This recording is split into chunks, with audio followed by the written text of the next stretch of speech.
Mi tema a presentar es el número 4, Principios legitimadores de la acción del Estado, y quien les habla, Erika Yenitzio Osorio Ruiz. Sea basados en un contrato social o en unos parámetros de naturaleza, los seres humanos vivimos en sociedad y necesitamos de la justicia para poder garantizar la convivencia entre nosotros. Esa justicia está mediada por un conjunto de normas que llamamos derecho, y su debido cumplimiento ha de ser protegido por el Estado. Tanto en el pasado como en la actualidad, la filosofía se ha dedicado a reflexionar en torno a los criterios básicos de justicia exigibles en todas las sociedades y de los retos que han de afrontar los estados para ser verdaderamente legítimos. Los estados, precisamente por ser construcciones artificiales y no naturales, pueden ser cuestionados, así como modificados, lo que le concede a la filosofía la posibilidad de ponerlos en tela de juicio. Adicionalmente, la democracia es la forma de organización política mayormente utilizada. Sin embargo, hay distintas maneras de concebirla, y prueba de ello es que los estados, aun siendo democráticos, funcionan de forma diferente.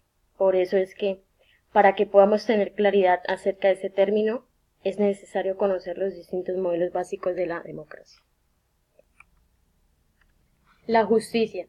Desde la antigüedad, la cuestión de la justicia ha ocupado un lugar central en la reflexión política y moral. Reconocida su importancia, es necesario admitir que no existe una definición única de lo que puede ser llamado justo o injusto. Numerosas concepciones de la justicia han sido propuestas a lo largo de la historia, cada una con una visión de cómo se deberían organizar las relaciones sociales. Aún así, todas las teorías parecen coincidir en la importancia que reviste la justicia para el funcionamiento de una sociedad. A continuación, podrás analizar algunos principios de las consideraciones filosóficas más importantes sobre la justicia.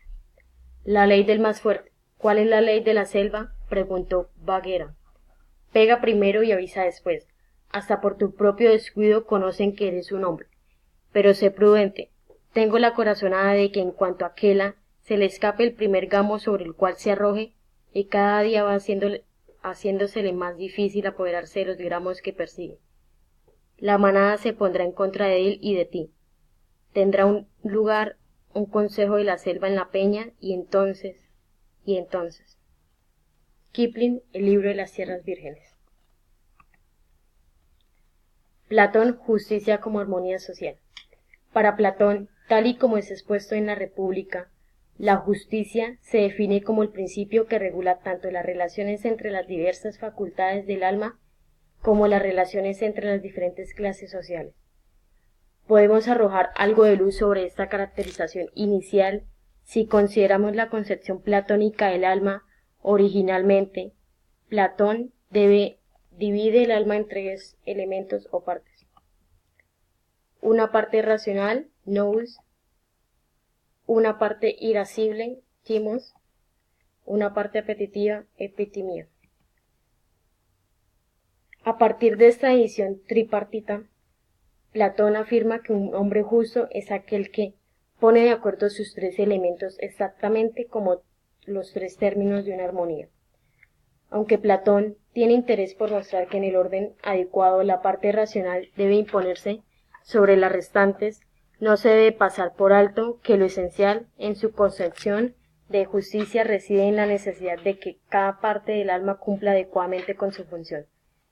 En esta medida, la justicia, entendida como una virtud del carácter, se relaciona con un orden determinado, un orden que impone ciertas jerarquías y cuyo acatamiento es, entre otras cosas, fuente de salud, ya que la salud consiste en disponer los elementos que hay en el cuerpo de modo que dominen o sean dominados entre sí conforme al orden de la naturaleza. La palabra justicia procede del latín justitia, que a su vez tiene su origen en el término griego dikaiosin, en su sentido más clásico. Justicia se define como la voluntad constante y permanente de dar a cada uno lo que le corresponde. Algo similar aplicará también para su concepción política de la justicia. Para Platón, el ideal de una sociedad justa corresponde a una sociedad donde cada uno de sus integrantes realice correctamente la función que le corresponde de acuerdo con sus capacidades físicas y mentales. Dentro de esta perspectiva, Es claro que no todos los miembros de la polis tendrán las mismas funciones. Algunos, los más sabios, estarán destinados al gobierno, otros, los más valientes, deberán ser los guerreros y encargarse de la seguridad y la protección de la polis. Finalmente, un tercer grupo, el de los trabajadores, será el encargado de la producción de lo necesario para la vida en comunidad.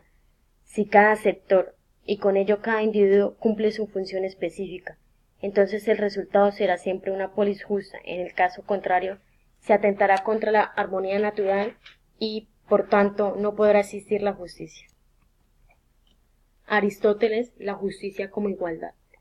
Si bien la definición de justicia de Aristóteles guarda ciertas similitudes con la de Platón, existen ciertas diferencias cruciales entre una y otra. En el libro quinto de la Ética de Nicómaco, Aristóteles distingue dos sentidos básicos en que es empleado ese término. Se consideran justas las conductas que son conformes con las leyes e injustas las conductas que infringen las leyes. El término justicia se emplea también en relación con el concepto de igualdad. En este segundo sentido, Aristóteles distingue, a su vez, dos clases distintas de justicia. Justicia distributiva. Se relaciona con la distribución apropiada de los bienes, cargos públicos, bienes materiales, honores, castigos, etc., entre los miembros de la polis. En particular, Aristóteles considera que las retribuciones que reciba cada miembro de la polis deben corresponderse con el lugar de su actividad en la jerarquía social y con el grado de excelencia en el desempeño de su función a la luz del fin de la comunidad política en cuestión. En este sentido, la justicia se identifica con dar a cada uno lo que es debido en virtud de sus méritos particulares. Justicia conmutativa. Se refiere al intercambio de bienes entre individuos iguales, es decir, personas del mismo rango. De acuerdo con Aristóteles, un intercambio es justo si los objetos de intercambio son equivalentes. Al respecto, Aristóteles señala, lo justo es un término medio entre una especie de ganancia y pérdida, y consiste en tener lo mismo antes que después.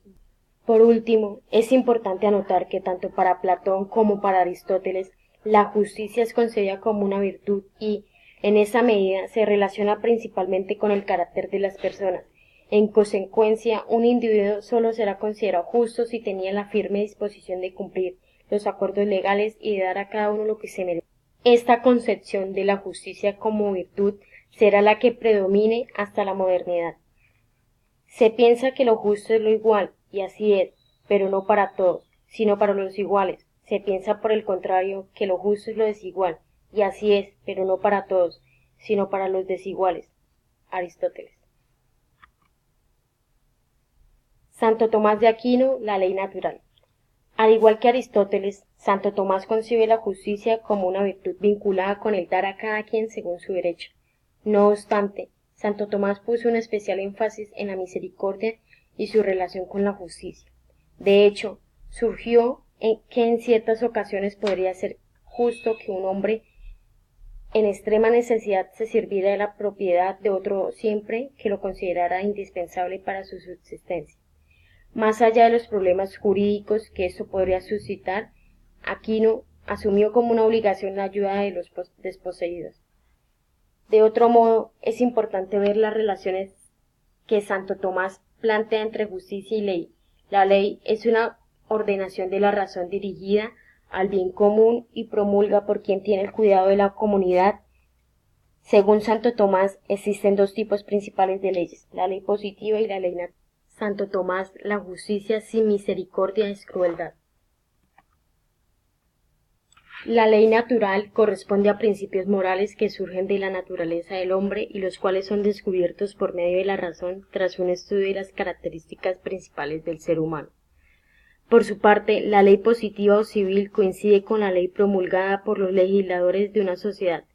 La propuesta de Santo Tomás se resume en la exigencia de que la ley positiva siempre debe respetar y promover lo demandado por la ley natural. En efecto, cualquier ley que esté en contra de la ley natural deberá ser considerada como una ley injusta. Justicia, en esta medida, se puede pensar igualmente como el hábito firme y constante de respetar los preceptos promulgados por la razón, los cuales deberán coincidir siempre con la ley natural. Justicia, en efecto, donde no ha existido un pacto, no se ha transferido ningún derecho, y todos los hombres tienen derecho a todas las cosas. Por tanto, ninguna acción puede ser injusta, pero cuando se ha hecho un pacto, romperlo es injusto. La definición de injusticia no es otra sino esta: el incumplimiento de un pacto. En consecuencia, lo que no es injusto es justo. Tomás Leviatán. Edad moderna, liberalismo y derechos naturales. Las discusiones modernas alrededor de la justicia estuvieron ligadas o bien con el castigo justo o bien con la relación entre justicia y ley. Respecto a la primera de estas cuestiones, muchos pensaron que partiendo de la distinción entre lo que las personas merecían a modo de beneficio y lo que merecían a modo de pena, se podría especificar la noción de un castigo justo. Históricamente, las definiciones de esta clase han sido asociadas con una concepción retributiva de la justicia. De acuerdo con la justicia retributiva, una pena era justa si y sólo si cumplía con tres requisitos. Primero, que la pena fuera aplicada mediante procedimientos adecuados solo a aquellos que fueran culpables del delito. Segundo, que las penas fueran impuestas de modo uniforme, esto es, a diferentes penas le debían corresponder diferentes delitos. Tercero, que la escala de penas fuera proporcional a la variedad de delitos que han de ser castigados. Cualquier pena que incumpliera con alguno de esos criterios era considerada inmediatamente como injusta.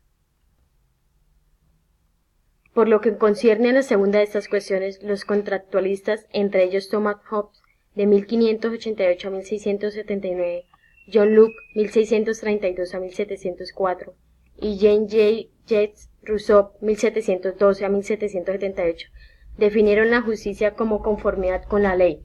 Por supuesto, esta no era una idea novedosa. Ulpiano, un jurista romano, ya había señalado en el siglo II después de Cristo que la justicia era la constante y perpetua voluntad de dar a cada uno de su derecho.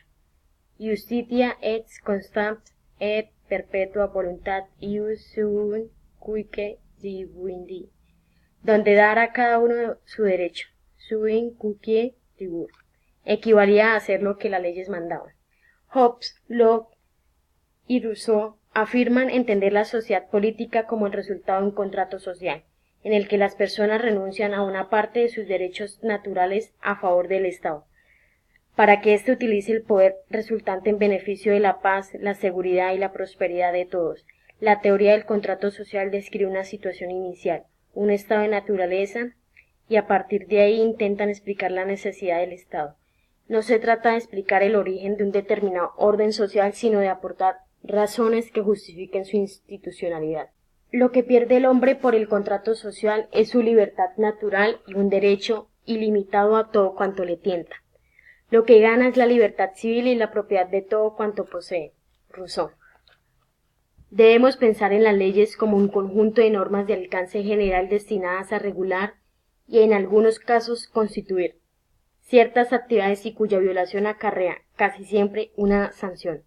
No es una cuestión sencilla explicar la procedencia y origen de las leyes y mucho menos su carácter obligatorio. Con todo, la solución iusnaturalista o del derecho natural a este problema asume que las leyes se derivan de principios morales, los cuales son, en última instancia, principios de la racionalidad.